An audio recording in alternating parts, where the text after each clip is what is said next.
नमस्कार दोस्तों, मैं पवन। आज की इस कहानी का कोई इंट्रो नहीं देंगे क्योंकि ये कहानी अपने आप में इतनी अजीब, भयानक और दिल दहला देने वाली है। उत्तर प्रदेश का गोरखपुर ज़िला, यहाँ के अशोकनगर इलाके में यूपी पुलिस में बतौर इंस्पेक्टर कार्यरत राजकुमार यादव का परिवार रहता है। उनके साथ उनका छोटा भाई ओम प्रकाश यादव और माँ बागेश्वरी देवी साथ रहती थी। ओम प्रकाश जब छोटे थे तभी उनके पिता की मौत हो गई। ओम प्रकाश ने पूरी मेहनत के साथ पढ़ाई की और आँखों के डॉक्टर बन गए। साल 2007-8 की बात है। परिवार ने तय किया कि अब ओम प्रकाश की शादी करा दी जाए। बात शुरू हुई तो सिंगापुर के एक परिवार से रिश्ता आया। ये परिवार पहले गोरखपुर में ही रहता था, बाद में सिंगापुर में बस गया। दोनों की शादी हो गई। सिंगापुर में पली बड़ी लड़की को गोरखपुर में सब कुछ अजीब लगता था। उसे यहाँ घुटन महसूस होती थी और शादी के लगभग 6 महीने बाद ही वो वापस सिंगापुर लौट गई। पहली शादी में 6 महीने बाद ही तलाक हो जाने के बाद परिवार ओम प्रकाश के लिए दूसरा रिश्ता खोजने लगा। अब क्योंकि ओम प्रकाश डॉक्टर था, इसलिए उसके लिए ऐसे तलाकशुदा रिश्ते नहीं आते थे, बल्कि लड़कियों के रिश्ते आ रहे थे जो पहली बार ही शादी के लिए लड़के ढूंढ रही थी। इसी दौरान अर्चना यादव नाम की एक लड़की का उसके लिए रिश्ता आया। साल 2009 में अर्चना और ओम प्रकाश की शादी हो गई। शुरू के दिनों में सब कुछ ठीक रहा, लेकिन कुछ दिन बाद अर्चना को परिवार के काम करने में दिक्कत होने लगी। उसने ओम प्रकाश से कहा कि अब वो परिवार के साथ नहीं रहना चाहती, उसे अलग रहना है। ओम प्रकाश को बात सही नहीं लगी। उसने कहा कि जिस परिवार ने मुझे पढ़ा लिखा कर डॉक्टर बनाया है, उनका साथ मैं अब भला कैसे छोड़ दूं। परिवार के लोगों तक बात गई तो तय ये हुआ कि घर एक ही रहेगा, ये दोनों कहीं नहीं जाएंगे, लेकिन खाना अब से अलग बनेगा। अलग होने के कुछ साल बाद यानी 2012 में अर्चना और ओम प्रकाश को एक बेटा हुआ। परिवार से अलग होने के बाद अर्चना के पास पहले ही बहुत काम नहीं था। बच्चा भी बड़ा होने लगा तो उसने टाइम पास करने के लिए फेसबुक पर आईडी बना लिया। इसी दौरान फेसबुक पर उसकी दोस्ती हुई अजय यादव नाम के शख्स से। अजय प्राइवेट स्कूल में टीचर था, लेकिन खुद को एक बड़ी पार्टी का बड़ा नेता दिखाता था। अब दोनों के बीच में रोज़ाना बातें होने लगी, नज़दीकियाँ बढ़ रही थीं। अजय ने मिलने का प्लान बनाया और जगह रखी लखनऊ। अर्चना का लखनऊ में ही मायका था, इसलिए वो पति से मायके जाने की बात कहकर अजय से मिलने के लिए पहुंच गई। यहाँ दोनों की मुलाकात हुई और दोनों ने संबंध बनाए। दोनों का प्यार परवान चढ़ने लगा। इसके बाद कभी अर्चना मिलने के लिए लखनऊ आती थी तो कभी अजय गोरखपुर आ जाता था।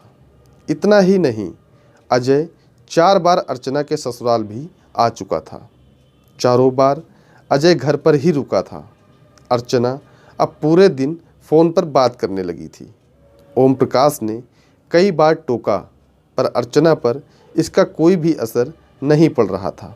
विवाद कुछ इस कदर बढ़ गया कि अर्चना ने कह दिया कि वो अब एक कमरे में ओम प्रकाश के साथ नहीं सोएगी।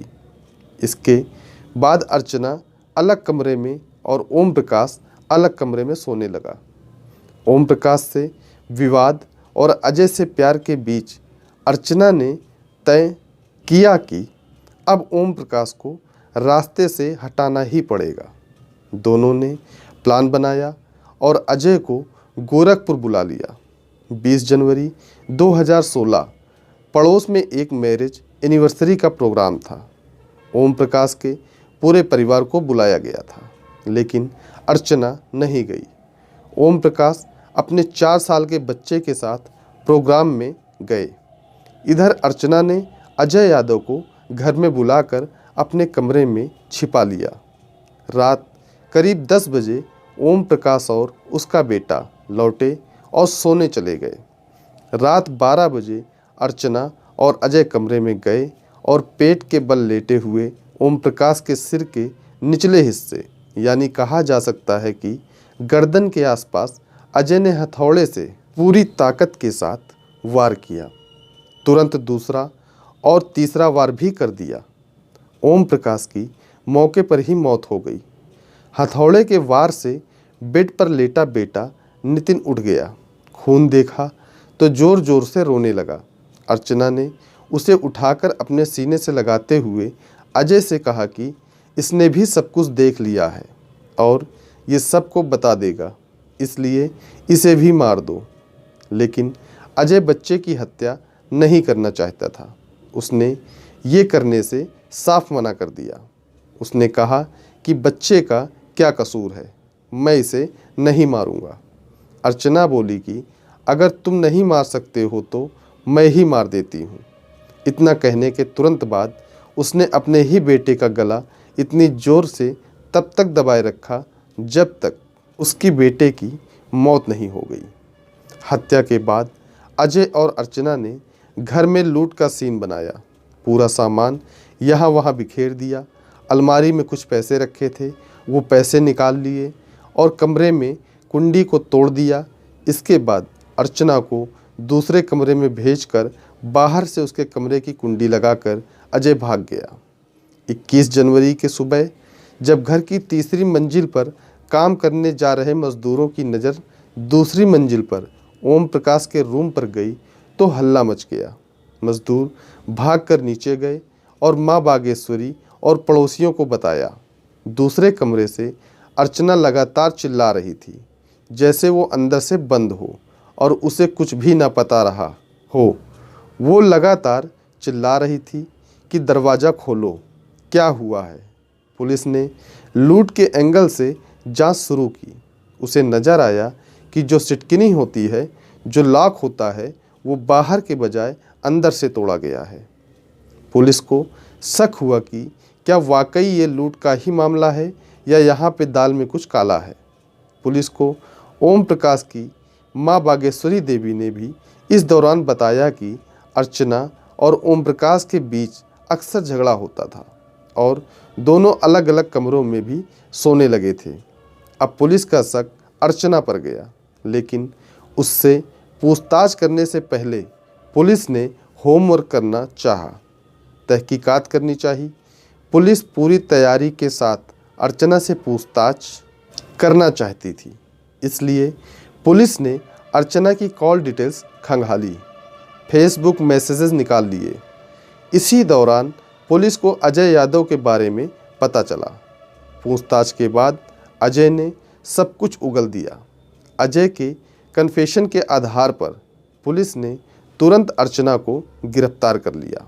पूरा केस खुला तो पुलिस ने ऑफिशियल स्टेटमेंट में बताया कि उस रात अजय जब घर आया था तब उसने अर्चना के साथ संबंध बनाया था और अर्चना के पति और बेटे की हत्या करने के बाद भी एक बार फिर दोनों ने संबंध बनाया। कहानी यहीं ख़त्म नहीं होती है। अर्चना किस किस्म की औरत है यह पता तब चलता है असल में जब वो जेल जाती है। दरअसल गोरखपुर की जेल में कैदियों ने अर्चना से उसके बेटे की हत्या को लेकर सवाल पूछा। सब जानना चाहते थे कि कैसे भला कोई औरत अपने 4 साल के बच्चे की हत्या कर सकती है। इस पर अर्चना ने कहा कि मैंने उसे पैदा किया था और मैंने उसे मार डाला, तुम्हें क्या दिक्कत है। इतना सुनने के बाद वहाँ के कैदियों ने उसकी पिटाई शुरू कर दी। बहुत ही मुश्किल से अर्चना को बाकी कैदियों ने बचाया था। आपको बता दें कि इस मामले में अर्चना और अजय दोनों को उम्र कैद की सज़ा हुई थी। दोस्तों, इस कहानी को सुनाने का उद्देश्य आपका दिल दुखाना नहीं है, आपको परेशान करना नहीं है, बल्कि आपको जागरूक करना है। सचेत करना है। इस वीडियो में अपना कीमती समय देने के लिए आपका धन्यवाद। आप जहां भी रहें सतर्क रहें, स्वस्थ रहें। मिलते हैं फिर किसी नई वीडियो में नई कहानी के साथ। जय हिंद, जय भारत।